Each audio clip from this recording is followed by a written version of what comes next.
stand-up stage performance. Speech first Muhammad Murshid. He talks about Veerapandiya Kattabomman. Please come to the stage. அனைவருக்கும் வணக்கம். என் பெயர் முகமது முர்ஷித். நான் 5ஆம் வகுப்பு படிக்கிறேன். நான் உங்கள் முன் உரையாட வந்திருக்கும் தலைப்பை வீரபாண்டிய கட்டபொம்மன் பற்றி பேச போகிறேன். தமிழக சுதந்திர போராட்ட வரலாற்றை பற்றி பேசினால் உடனே நினைவுக்கு வருவர் வீரபாண்டிய கட்டபொம்மன். 47வது மன்னராக தனது 30வது வயது பொறுப்பேற்ற 1978ஆம் ஆண்டு விசாரணை என்ற பெயர் ஜாக்சன் துரை என்பவர் சிறைபிடிக்க முயன்ற போரிட்டு வெற்றி வீரனாக திரும்பினார்.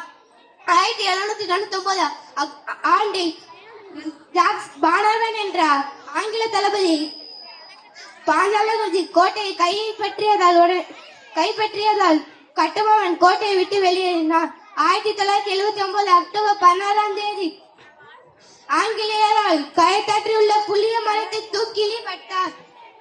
வீரத்தின் அடையாளமாக திகழ்ந்த கட்டபொம்மன் என்றென்றும் போட்டி வழங்கும். நன்றி.